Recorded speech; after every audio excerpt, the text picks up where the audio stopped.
नमस्कार। आज मैं आपको इस वीडियो में महात्मा बुद्ध एवं बौद्ध धर्म इसके बारे में बताना चाहता हूँ। हम इस टॉपिक पर 3 वीडियो बनाने जा रहे हैं, जिसमें आज ये पहला वीडियो है, भाग 1। इसमें सिद्धार्थ से तथागत बनने तक की कहानी बताई जाएगी। जो महात्मा बुद्ध का जीवन परिचय इसमें पूरा दिया जाएगा। जो दूसरा भाग होगा वो होगा बौद्ध धर्म की शिक्षाएं, या महात्मा बुद्ध ने जो उपदेश दिए थे उनमें क्या शिक्षाएं दी थी, इस बात पर हम चर्चा करेंगे। और तीसरा भाग जो होगा उसमें मैं आपको जो सिविल सेवा परीक्षाओं में विभिन्न वर्षों में बौद्ध धर्म एवं महात्मा बुद्ध से संबंधित प्रश्न पूछे गए हैं, उन वस्तुनिष्ठ प्रश्नों के बारे में वो वीडियो होगा। तो जो छात्र छात्राएं सिविल सेवा परीक्षा की तैयारी कर रहे हैं अथवा यूजी या पीजी कक्षाओं में इतिहास विषय पढ़ रहे हैं अथवा अपना सामान्य अध्ययन दुरुस्त करना चाहते हैं, ऐसे छात्र छात्राओं के लिए, ऐसे अभ्यर्थियों के लिए मैं ये पूरी श्रृंखला लेकर के आया हूं, जिसमें आपको इतिहास के विभिन्न विषयों पर, विभिन्न टॉपिक पर 2 या 3 वीडियो हम क्रम से तैयार करेंगे। और हमारा विशेष उद्देश्य रहेगा कि जो प्रतियोगी परीक्षाएं हैं उनका जो पाठ्यक्रम है उसको ध्यान में रखते हुए हम बनाएंगे इनको। तो आप सभी लोग हमारे इन वीडियोस को क्रम से आप देखें ताकि आपको अच्छा ज्ञान प्राप्त हो सके। और मैं उम्मीद करूंगा कि आप जो है हमारे इस चैनल को लाइक करिए, शेयर करिए, सब्सक्राइब करिए और बेल आइकन जरूर दबाइए, जिससे कि हमको जानकारी मिलती रहे कि आप क्या और नई चीज चाहते हैं। तो आज मैं इस वीडियो श्रृंखला का पहला भाग, जिसमें महात्मा बुद्ध से संबंधित बात करेंगे, सिद्धार्थ से तथागत बनने तक की कहानी। तो इसे ध्यान पूर्वक आप सुनिए, आपको बहुत लाभ मिलने वाला है। मैं आपको बता दूं कि इस वीडियो में मैंने विभिन्न पुस्तकों से और इंटरनेट के माध्यम से सामग्री प्राप्त की है और मानचित्र भी उपयोग में लाए हैं। ये सभी चीजें, ये सभी विषय वस्तु जो है वो विषय वस्तु को समझने के लिए और समझाने के उद्देश्य से किया गया है। ये किसी प्रकार के ऐतिहासिक साक्ष्य या दावे नहीं है। तो हमारा उद्देश्य ये है कि आप तक सूचनाएं पहुंचाई जाए विभिन्न माध्यमों से, जिससे कि आप अच्छे से तैयारी कर सके। अब life story of Gautam Buddha के बारे में हम आपको ये बताएंगे कि जब गौतम बुद्ध की मां महामाया गर्भवती थी तो उन्हें एक सपना आया था और उस सपने में सफेद हाथी दिखाई दिया था। जब विभिन्न लोगों से उन्होंने चर्चा की इस संबंध में, तो पता चला कि तमाम ज्योतिषियों ने और लोगों ने बताया कि इस प्रकार का सपना बहुत ही अच्छा सपना है। कोई ऐसा महापुरुष या कोई भी ऐसी महान संतान उत्पन्न होने वाली है जो सारे विश्व को शांति का संदेश देगी। तो ये स्वप्न उनको आया था। अब हम महात्मा बुद्ध के जीवन की कहानी के बारे में बात करते हैं। तो इनके अगर प्रारंभिक जीवन के बारे में बात करें तो कुछ इतिहासकार मानते हैं कि इनका जन्म जो है वो 563 ईस्वी पूर्व हुआ था, जबकि कुछ इतिहासकारों का मानना है कि इनका जन्म 567 ईस्वी पूर्व हुआ था, बैसाख पूर्णिमा के दिन। लेकिन ये सभी स्वीकार करते हैं कि बैसाख पूर्णिमा के दिन इनका जन्म हुआ था। इनका जन्म जो है वो लुम्बिनी वन में हुआ था, है ना। लुम्बिनी वन में इसलिए हुआ था क्योंकि ये अपनी ससुराल से मायके जा रही थी। इनकी इच्छा थी कि हम अपनी प्रथम संतान को मायके में जन्म देंगे, मातृ परिवार जहां पर रहता वहां जन्म देंगे। तो रास्ते में लुम्बिनी वन पड़ता था, वहीं पर रुम्मनदेई नामक स्थान पर जन्म हुआ था इनका। इनके पिता का नाम राजा शुद्धोधन था, जो नेपाल के तराई इलाके में एक राज्य था, उसकी राजा थे और उसकी राजधानी कपिलवस्तु हुआ करती थी। ये इक्ष्वाक वंश या शाक्य वंश के थे राजा शुद्धोधन। इनकी माता का नाम महामाया था, जैसा कि मैंने बताया, और ये कोलीय वंश की थी, है ना। बुद्ध का जो गोत्र था वो गौतम था, इसीलिए वो बाद में गौतम बुद्ध कहलाए। जन्म के ठीक 5-7 दिन बाद इनकी मां की मृत्यु हो गई थी, और इनका जो पालन पोषण है वो प्रजापति गौतमी के द्वारा किया गया था, जो कि इनकी बेमाता भी थी और मौसी भी थी। ठीक है। इनका जब नामकरण किया गया तो इनका नाम रखा गया सिद्धार्थ। ठीक है। तो सिद्धार्थ नामक बालक जो है वो राजा शुद्धोधन के घर पैदा हो चुका था, और अब राजशाही में उसका पालन पोषण हो रहा था। 16 वर्ष की उम्र जब इनकी हुई तो यशोधरा नामक कन्या से इनका विवाह हुआ, और उसके बाद राहुल नाम का पुत्र इनके पैदा हुआ। तो जब इनके पुत्र पैदा हुआ तो भगवान बुद्ध ने कहा था कि हमारे लिए एक और नया बंधन उत्पन्न हो गया है। इनकी जो पत्नी थी यशोधरा, उनके विभिन्न जातक कथाओं में और त्रिपिटक में अनेक और नाम मिलते हैं। ये नाम है भद्दकक्षा, गोपा और बिंबा। अब जब इनका विवाह हो गया, बेटा उत्पन्न हो गया, तो ये राज परिवार में बहुत ही सुख संपन्न तरीके से रहने लगे। लेकिन इनको बाहर निकलने की इच्छा हुई, तो जब ये बाहर निकले तो इन्हें कुछ ज्ञान प्राप्त हुआ, कुछ चीजें प्राप्त हुई, कुछ देखा इन्होंने, हो गया था। तो मैं आपको पहले ही बता चुका हूं कि इनके पुत्र का जन्म हुआ, तो इन्होंने कहा नए बंधन का जन्म हो गया है। राजसी जीवन में इनकी रुचि नहीं थी, ये बाहर भ्रमण करना चाहते थे। तो एक दिन राजा शुद्धोधन से स्वीकृति लेकर चुन्ना नामक सारथी के साथ उपवन में घूमने के लिए निकले। तो जब उपवन में घूमने के लिए निकले तो इन्होंने वहां पर देखा, पहला दृश्य जो देखा उसमें एक दुखी वृद्ध को देखा, और सवाल किया चुन्ना से, सारथी से, कि ऐसा क्यों है। तो उसने बताया कि वृद्धावस्था में ये स्थिति हो जाती है। उसके बाद फिर इन्होंने एक रोगी को देखा जो कष्टों से करहा रहा था, तो उसके बारे में भी सवाल किए, और उसी तरीके के जवाब मिले कि जीवन में अनेक कष्ट होते हैं। तीसरा दृश्य जो देखा वो था मृत व्यक्ति का। तो देखा कि मृत व्यक्ति का जो है जनाजा जा रहा है, और उसके पीछे परिवार के लोग बुरी तरह से रुदन कर रहे हैं, विलाप कर रहे हैं, वो सब इन्होंने देखा। उसके बारे में भी अपने सारथी से सवाल किए, और सारथी ने वही जवाब दिया कि ये सब जीवन के अभिन्न अंग हैं, और ये सब कष्ट झेलने पड़ते हैं, दुख उठाने पड़ते हैं। चौथा दृश्य देखा, उसमें देखा कि एक भिक्षु है जो बिल्कुल शांत चित्त है, उसे बहुत ज्यादा परवाह नहीं है चीजों की जो जीवन में देख रहा है। तो उससे भी उसके बारे में भी जानकारी ली सारथी से। सारथी ने बताया कि ये सन्यासी हैं जिन्होंने विभिन्न चीजों को छोड़ करके और अपने मन को शांति की तरफ बढ़ा लिया है। इन 4 दृश्यों का महात्मा बुद्ध सिद्धार्थ के जीवन पर बहुत प्रभाव पड़ा, और एक दिन उन्होंने निश्चय किया कि मैं अब इस में नहीं रहना चाहता, इस राजसी ठाठ बाट में नहीं रहना चाहता हूं, अब मैं घर से बाहर निकलूंगा। तो अपने घोड़े कंथक के साथ, और इस समय सारथी था छंदक, उसके साथ में ये घर से निकल पड़े।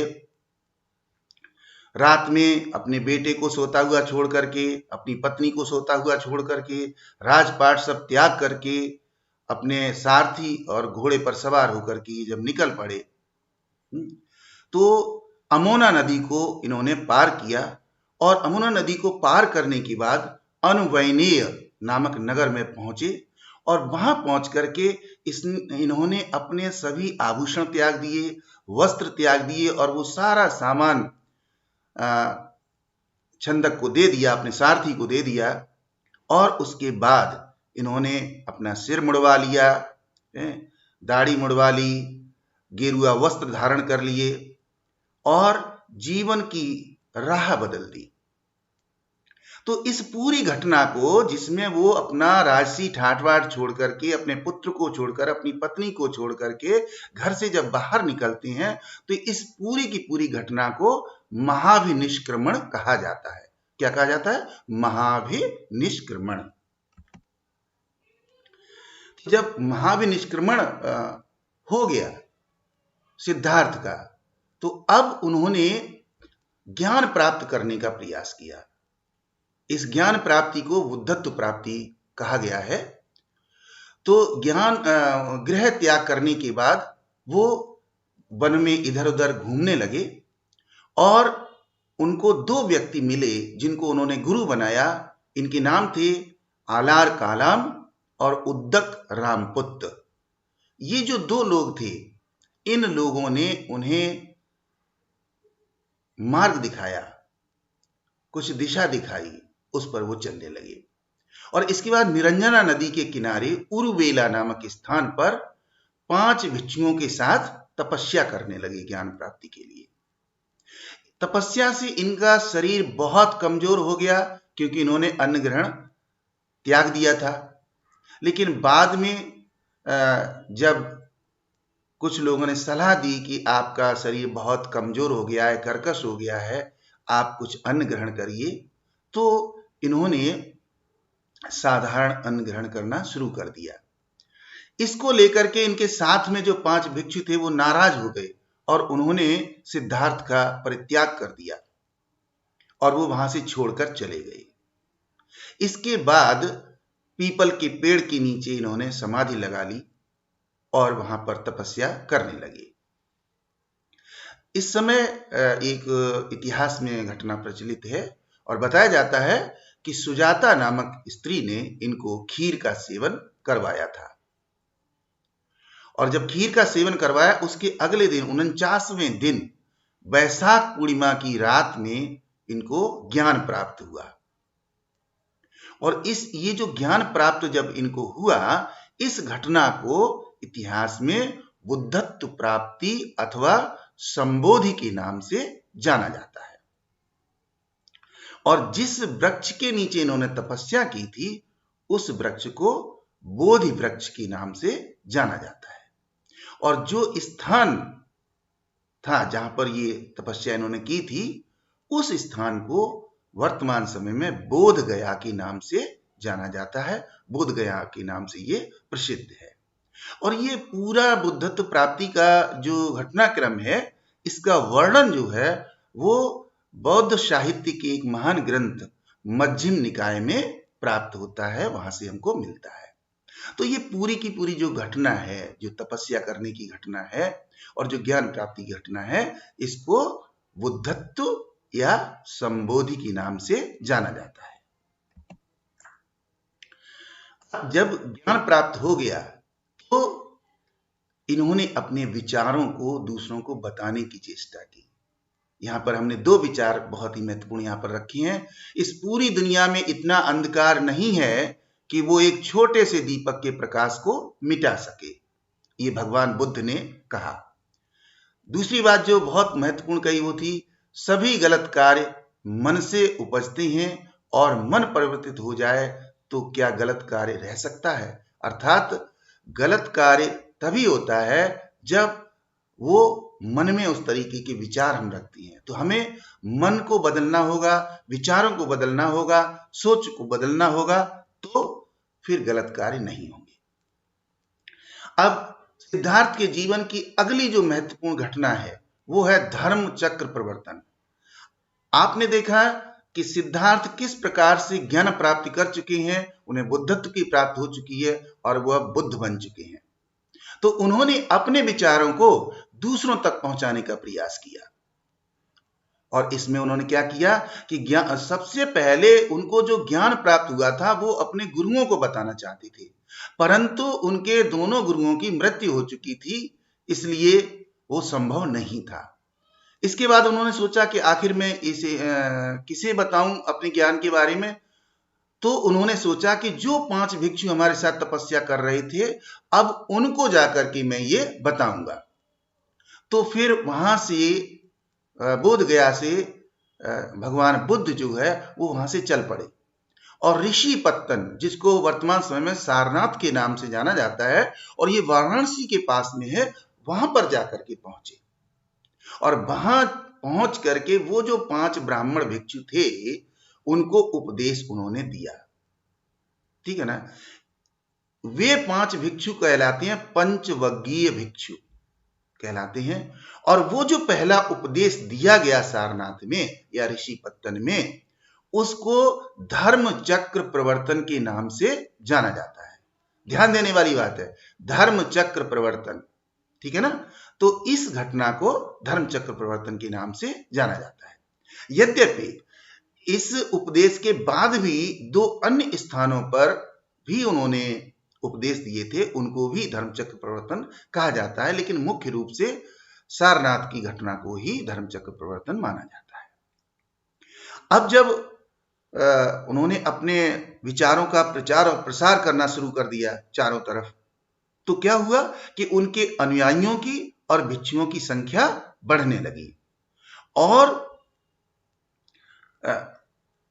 चारों दिशाओं में उनके विचार बहुत तेजी से बढ़ने लगे। क्योंकि उस समय का जो काल था, जो तात्कालिक सामाजिक परिस्थितियां थी, उन परिस्थितियों में कुछ ऐसी विचारधाराएं चल रही थी जो कि सामान्य जन जिनको पसंद नहीं करते थे।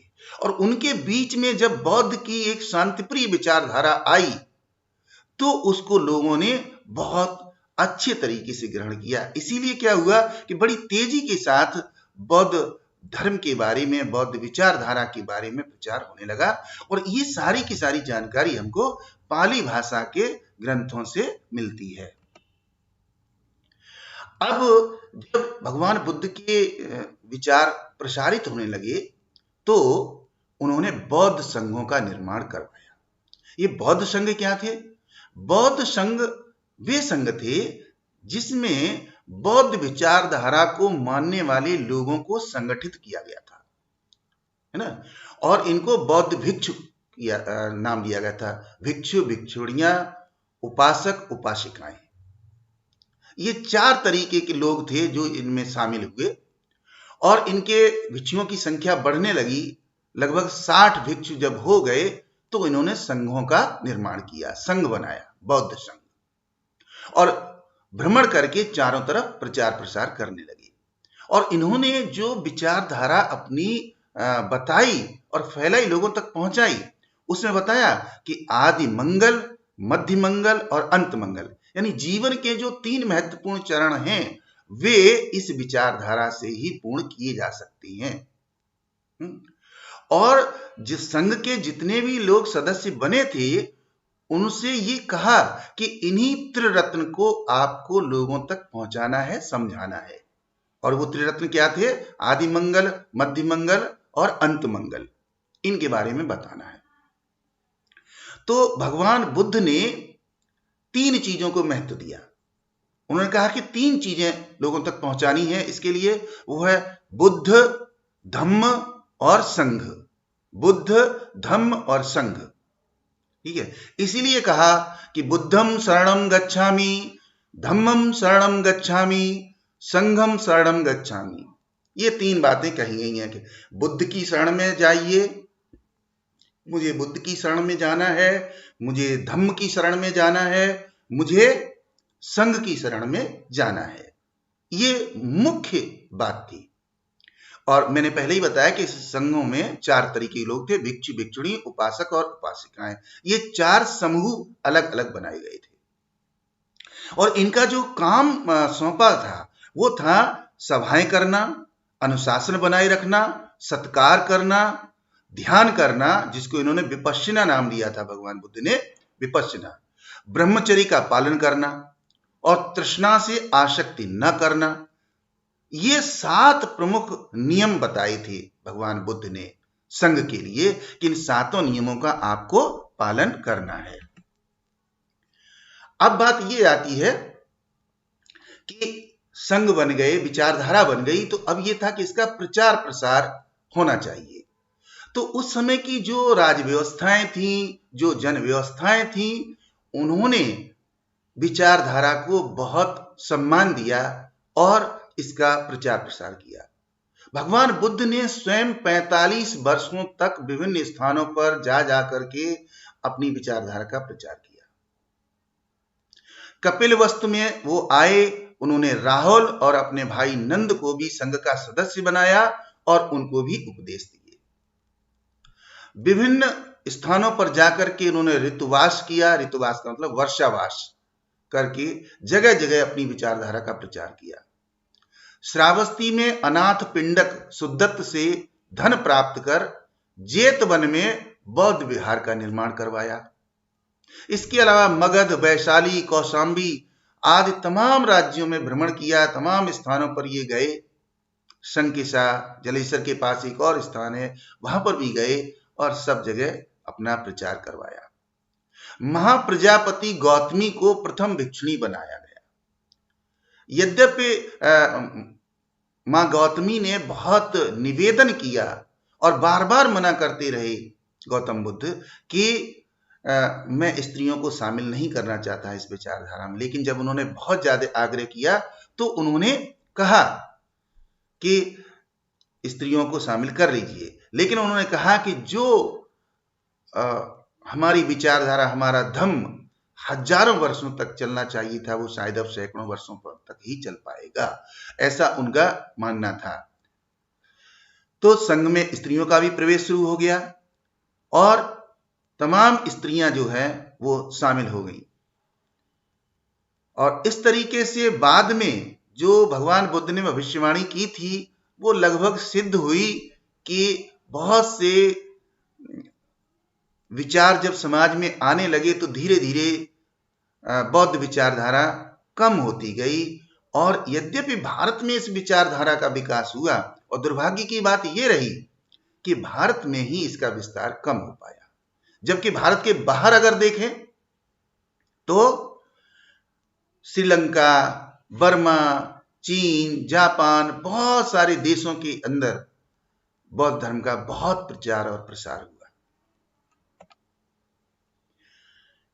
इसके बाद 45 वर्षों तक जब भगवान बुद्ध अपना विचारधारा का प्रचार करते रहे, धम्म का प्रचार करते रहे, और इसके बाद धीरे धीरे उनका शरीर जो है वो कमजोर होता गया। जब शरीर कमजोर होता गया तो मृत्यु से 3 माह पहले उन्होंने ये संदेश दिया कि अब हमारा समय निकट आ गया है, जीवन समाप्ति का समय निकट आ गया है, अब आप लोग बौद्ध विचारधारा को संभालिए, उसका प्रचार करिए। चुंद नामक लोहार के घर पर इन्होंने आमिष भोजन किया था, जिसके कारण से ये बीमार पड़ गए और धीरे धीरे अस्वस्थ होते चले गए। कुशीनगर नामक जगह जो कि वर्तमान समय देवरिया जिले में है, वहां पर साल वृक्ष के बीच में इन्होंने अपनी शैया बनवाई अपने शिष्यों से, और इनका जो परम प्रिय शिष्य था उसका नाम था आनंद, वो इनकी बहुत देखभाल करते थे। तो जब वो बहुत कष्ट में थे, भगवान बुद्ध क्लांत अवस्था में थे, तो भिक्षुओं के साथ साथ आनंद ने एक सवाल पूछा कि हे भगवान, मैं एक आग्रह अनुरोध करना चाहता हूं कि आप हमारे लिए क्या आदेश दे रहे हैं। तो भगवान बुद्ध ने ये जवाब दिया, ये बताया कि मैंने सब कुछ आप लोगों को दे दिया है। मेरे पास जो ज्ञान था, मेरे पास जो विचारधारा थी, जो धम्म था, वो मैंने आपको बता दिया है। अब मेरे पास कोई आपके लिए आदेश नहीं है। आपने बुद्धत्व की प्राप्ति कर ली है, अब इसी बुद्धत्व को अपनी शक्ति बनाइए। और उन्होंने कहा, आप दीपो भव, अर्थात अपना दीपक स्वयं बनो और अंधकार को दूर भगाओ। जीवन में जो तमाम अज्ञानता का अंधकार है, जो अन्याय है, जो तमाम तरीके का जो तिमिर है, उस तिमिर को आपको दूर भगाना है और स्वयं को दीपक बनाना है। तो ज्योतिर्मय करिए अपने आप को, ये भगवान बुद्ध ने कहा। और 487 ईस्वी पूर्व, जबकि कुछ इतिहासकारों के अनुसार 483 ईस्वी पूर्व वैशाख पूर्णिमा के दिन भगवान बुद्ध ने अपना शरीर त्याग कर दिया। और उनके शरीर त्याग करने की घटना को महापरिनिर्वाण कहा जाता है। महापरिनिर्वाण कहा जाता है। जब उनकी मृत्यु हो गई तो मृत्यु के पश्चात उनके जो अवशेष बचे वो अवशेष 8 भागों में बांटे गए और जिन 8 भागों में वो बांटे गए थे उन सभी स्थानों पर स्तूप बनाए गए वहां पर ले जा करके। और ये जो 8 जगह थी वो थी मगध के नरेश अजातशत्रु द्वारा पाटलिपुत्र में, लिच्छवी के शासक द्वारा वैशाली में बनाया गया, शाक्य वंश द्वारा कपिलवस्तु में, वुलीय वंश द्वारा अल्लकप में, कोलीय शासक द्वारा रामगांव में, ब्राह्मण शासक द्वारा वेणद्वीप में और मल्ल शासक द्वारा पावापुरी में तथा मौर्य शासकों द्वारा पिप्पलबिन में ये स्तूपों का निर्माण किया गया था। भगवान बुद्ध के जो परम प्रिय शिष्य थे उनके कुछ नाम मैंने यहां पर रखे हैं आपकी सुविधा के लिए, आपकी जानकारी के लिए। इसमें आनंद, सारिपुत्र, उपाले, मुनीति, देवदत्त, अनिरुद्ध, बिंबसार, प्रसेनजित और मौदगल्यायन ये उनके परम प्रिय शिष्य थे जिन्होंने बाद में विचारधारा का प्रचार किया।